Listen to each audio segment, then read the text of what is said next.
same question, and let's see where it takes us in terms of what Society 5.0 is all about. All right, here we go. Okay, thank you. Thank you very much for sharing.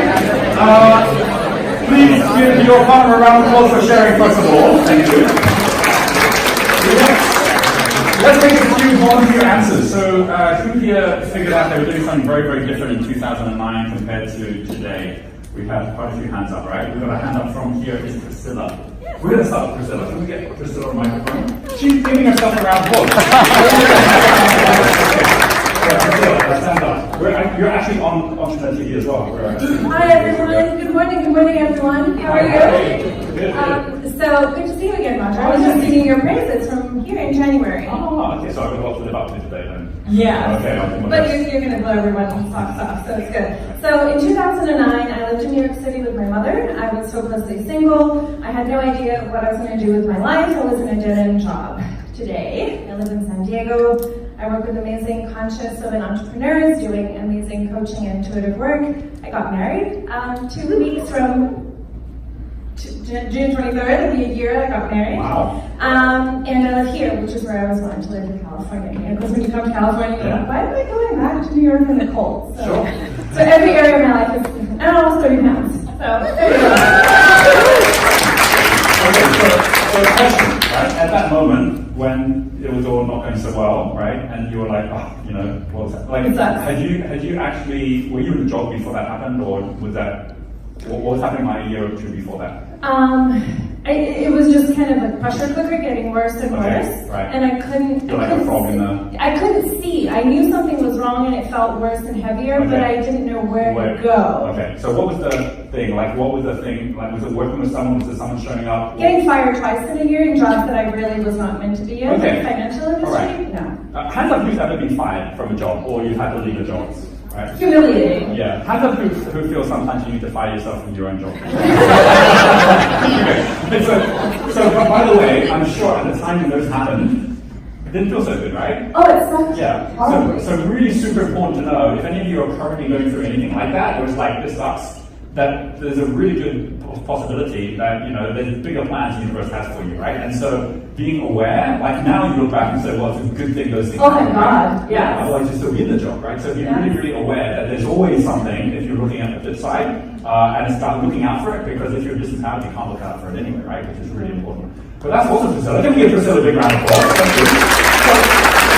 So there's an example. And by the way, one thing super duper important, right, that I just wanted to share with everyone is, if you're here today because there's stuff that's not working out, and whether it's stuff that's happening in your business, whether it's stuff happening in the economy, whether it's stuff happening with the team that you have, the most important thing is to know and start from a place to know that everything you have was designed by you. Like, you designed all of it, right? So if you look at how much money you're making right now, you designed it, right? Like, if you look at how much time you have on or off with the family, at home, with friends, it's totally your design as well.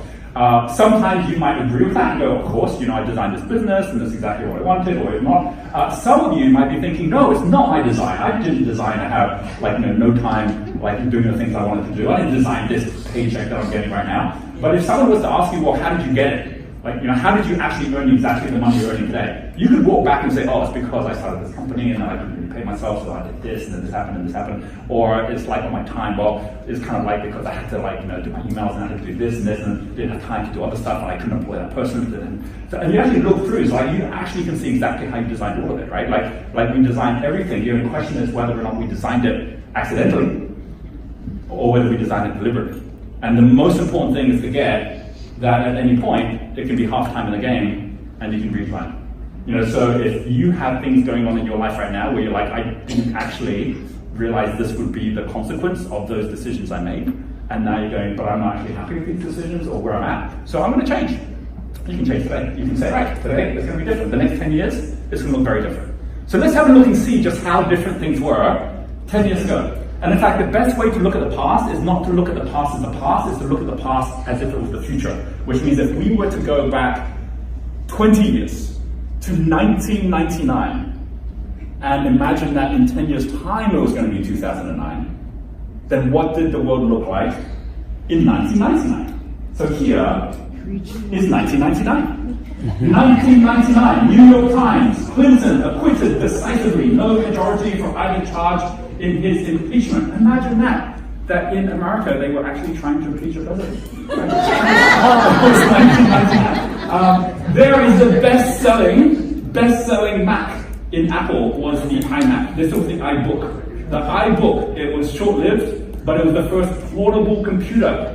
No one knew what a portable computer was, so how did Apple make everyone know what it was? They put a handle on it. Put a handle and carried it around. Right, this is the #1 best-selling smartphone. Wasn't too smart. This is Nokia. This is Nokia 2210. Like, I was so excited to get this phone. Nokia doesn't even produce phones anymore. Right now, it's the #1 phone. Branson going off in his balloon. InfoSeek was the #1 website in the world. Does not even exist anymore. It's the #1 website in the world. Yahoo was out trying to buy everyone. Broadcast.com for billions. GeoCities for billions. These companies don't even exist anymore. So that was 20 years ago. And then 10 years ago, the world has changed. That was the inauguration of Barack Obama. Michael Jackson, last moments on the planet. Financial Times, market crash shakes the world. iPhone, 3G. So things have moved up in the smartphone world. And you can see that is what the actual homepage of Facebook looked like. There was no photos, there was no friend pages, there was none of the stuff you see today. You didn't even have your own profile page, it was just a wall. That was all there was in 2009. And then let's look and see where we're at today. This is today. Star Spangled Banquet. Now we have Donald Trump, and he is there meeting the Queen. The interesting thing about this isn't so much that Donald Trump is president, it's that down below, you've actually got LinkedIn advertising in the London newspapers, right? That you've actually now got the online companies finding that the best way to get to people isn't even online anymore, it's going back offline. You've got here Facebook, they're doing new look and features to help move past these old issues. Old issues, it's only a 10-year-old company, and it's already having old issues, right? We've got WeWork and Uber, who both have listed or are listing this year, and just 10 years ago they didn't exist, right? Like Uber just started in 2009. Which means that the companies that will be the biggest companies in 10 years' time are the ones that will actually start today. So just being super aware of that is like really, really important, because now it's just a question of whether you're the one that actually starts that company in 10 years' time or not. Now, if we have to go from here and say, well, then what is it that we actually have that we can be looking forward to? Well, here's someone who actually went through the full last 20 years aware that these big waves were coming. There is Jeff Bezos in 1999. And that was as good as the Amazon logo looked. It was spray painted on his wall, and he's made his desk out of his door. And 20 years later, he's wandering around with his robot dog with $1 trillion business, right? So what can happen in 20 years is pretty phenomenal. And this kind of brings us on to the fact that it wasn't just my 50th birthday, it's also this year the 30th birthday of the World Wide Web. And here in America, you could be excused for thinking that the internet is something which is largely American. But here's the reality of it. Right now, today, there are now less than 8%, which is 8 in 100 people of all internet users are American, and 92% are from outside of America. And of that, over half don't even speak English. They're speaking other languages. They're in Chinese, they're in Spanish. So when you go to Google right now, you don't see the internet. You see a very, very, very small part of the internet right now. And that's talking about the humans. Humans actually make up less than 45% of internet traffic. The rest of it is sensors, it's bots, it's basically computers speaking to computers. And that traffic is growing all the time as well. So we are living in a totally different world where that number is 45% is going to go down to 8%. And humans are going to be a tiny percentage of the internet, because everything is going into a digital layer where every car, every home, everything in the next 10 years is getting connected in a very, very different way. Just like electricity connected everyone at the beginning of the Industrial Revolution and then transformed society in ways that we could never imagine. So what does this mean for us, right? This year, are you ready for 2020? This year is one of the biggest challenges we know to have. What's worked in the last 10 years? Email marketing, social media, digital marketing is no longer working in the same way. This is something you already know. If you're already doing, hasn't anyone who's doing any kind of like email marketing right now, where you're actually sending things out to your community, right? So we have a number. How many of you are using any kind of like social media marketing of any sort? All right, so we know it doesn't work the same way it worked even a year ago, right? That things are moving very, very quickly. And we also know that, we've got companies like Amazon, who was an online business, that's now buying companies like Whole Foods, which is an offline business, that the whole model is changing as well. So we're living in an age where it isn't possible to keep up with the pace of change. and face the world's greatest challenges unless we unlock some kind of new superpower. So I just came from Tokyo, and what's really interesting about what's happening in Tokyo is we're actually seeing the government in Tokyo, which is hosting the G20, which is going to be taking place on the 28th of June, that they are right now already talking about this whole concept of Society 5.0, which is the end point of what happens as a result of the fourth industrial revolution. So they have actually kind of like labeled this as a big shift in consciousness of humans that takes place as a result of this digital layer. They said like the first of the societies was the hunter-gatherer society, where we all basically started showing up in tribes. The second one, agrarian society, was when we actually started creating villages around farms. The third one, industrial society, where then we actually started building our cities. The fourth one, information society, where every one of these, there were big negatives as well as big positives, and then the whole thing broke and a whole new consciousness had to arrive because what we had created was unsustainable. And what's happening in Society 5.0 is exactly that as well. This here is an article which is from TechCrunch from February this year, saying that Society 5.0 actually gives entrepreneurs a blueprint where we ourselves can be now thinking that we have superpowers. We're going to see that today. The whole day is going to be about what happens when we actually unlock our superpowers and what that means in terms of having to think differently. And we are not alone. We're going to have 1 billion entrepreneurs on the planet in the next couple of years. There's only 100 million entrepreneurs on the planet in the year 2020. So think about that. Within 20 years, we have seen a bigger shift in vocation than any generation ever before. I mean, 200 years ago, there wasn't even like 1 billion people on the planet 200 years ago. So we're actually seeing this massive shift of people. Many of them, not because they want to, like, losing a job and then having to become an entrepreneur. We're seeing this happen. And then connecting. You can see how many people are now getting connected online as well as a result of both online communities and also our co-working spaces. So that's the graph of all co-working spaces. So this brings me to why is this so important right now? When I was an architect, I was studying architecture in Cambridge, and I came across this man, Buckminster Fuller. And Bucky, I was learning about because he is an architect, right? Like, he created the university there. And what really intrigued me wasn't so much what he's doing on the architecture side. What really intrigued me was the fact that he was focusing so much on the future and this idea that we were on this spaceship Earth and we were all crew and we had like a job to do while we were here. And he talked about this thing called the final exam. He said that we are living at a time when all the world's challenges can already be solved.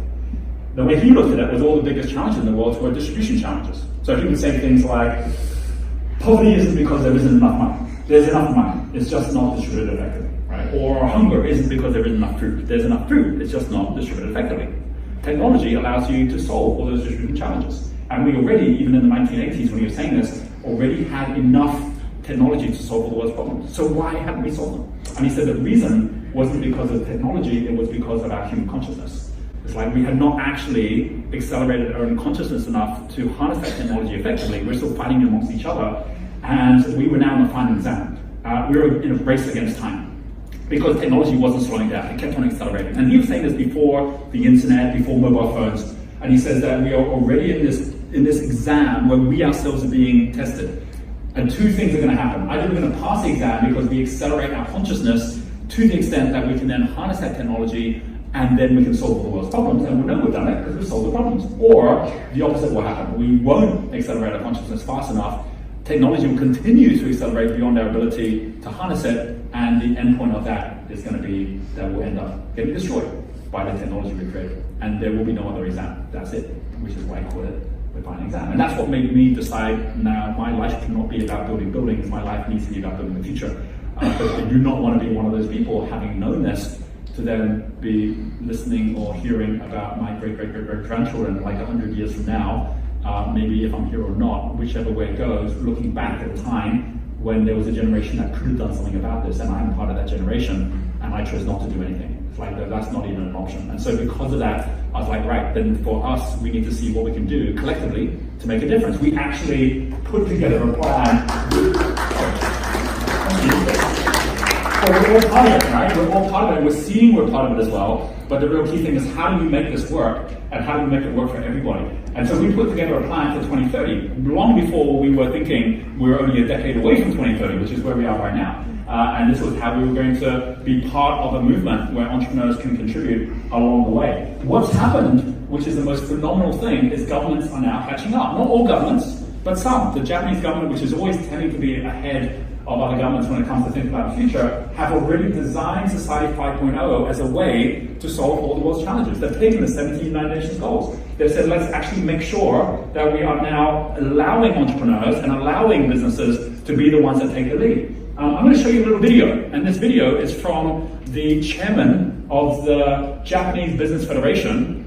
He is Japanese, so obviously English is not his first language, but he's put this video together, and I'm sharing this video that he's put together everywhere I go around the world. The reason that we're actually doing this now is because this is the key point. At Davos this year, Society 5.0 was a big theme. At the B20 summit that just happened, it was a big theme. At the World Economic Forum, it was a big theme. The media isn't picking up on it at the moment, but if you actually start listening in on the leaders out there, they're using this concept as basically the vision of what we all was hoping would be coming, and it's actually coming faster than you can expect, and it's up to us to actually then accelerate this as well. So this here is a video from the chairman of Canon. Good afternoon, ladies and gentlemen. My name is Hiroaki Nakanishi, and I am chairman of Keidanren, the Japanese Business Federation. Today, I would like to present to you Keidanren's proposal for a new concept called Society 5.0 for SDGs. Society 5.0 is the fifth and newest society in the history of human social development, following on from the hunter-gatherer society, agrarian society, industrial society, and information society. This future society, in which IoT, AI, robotics, and other innovative technologies will be used to maximize effect for optimization of individual lives and society as a whole. In this future society, economic growth will become consistent with solutions to global and local challenges. Needless to say, it could never be achieved by one company, one industry, or even one nation alone. It requires diverse stakeholders' contributions and cooperation to realize Society 5.0 for SDGs. Keidanren wishes to collaborate with you all here today. Let's take a step towards creating a bright new future together. Thank you very much.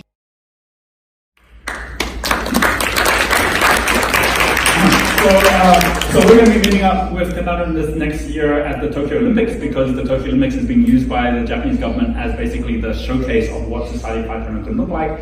And we're connecting up the United Nations Global Goals with the Olympics. It's all getting connected at the beginning of 2020 and what is going to be the most pivotal decade of our generation. And as we go through this whole process, what's really interesting is to know that all of the biggest ills or challenges that we are seeing today in the world are as a result of that final growing pain when the caterpillar becomes a butterfly.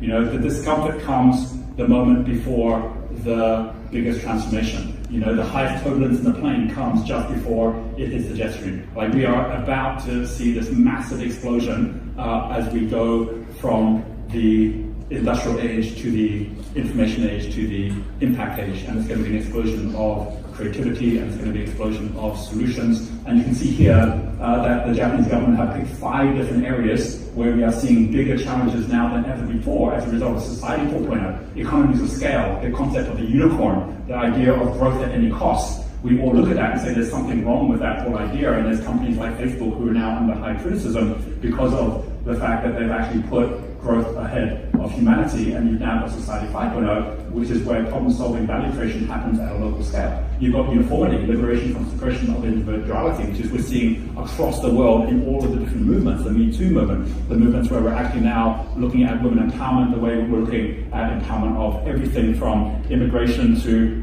racial profiling, and we can actually now totally transform to a society which is all around diversity. Concentration, liberation from disparity, the wealth gap, and now decentralization, what happens when we actually have tools like blockchain, when we have tools like the digital layer, which is around augmented reality, and now virtual worlds where anyone can be anything and actually express themselves fully. Vulnerability, liberation from anxiety. Now today, depression and anxiety is an epidemic, and how we are now seeing a shift in the education system in pockets where resilience and the next generation are now being able to actually be stepped up as entirely new leaders who are conscious and also thinking globally. And then finally, we're seeing this massively an environmental impact and the shift that's now taking place around sustainability and environmental harmony. And the battle's not won, right? This is something which actually requires everyone to be part of it and realizing, just like Gandhi says, we need to start by doing change. But the biggest part of all of this for me is that this today is not really even about just Entrepreneur 5.0, at least the Society 5.0, and it's not really even about Society 5.0. It's about something much, much bigger,